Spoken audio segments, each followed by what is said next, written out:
Қазақстанда жол жүру ережесін дұрыс білмегендіктен 32 мың адам қайтыс болған.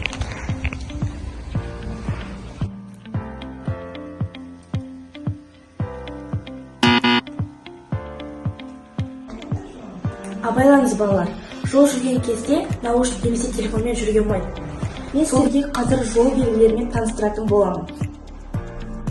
Бұл белгі жаяу жол жүргінші мен жүруге болатыны туралы. Бұл белгі жаяу жүргіншілердің қозғалысына тыйым салынады. Жер астындағы жаяу жүргінші жолы. Жол үстіндегі жаяу жүргінші жолы. Ал қазір сіздерге қалай жолды дұрыс өту керектігін көрсететін боламын.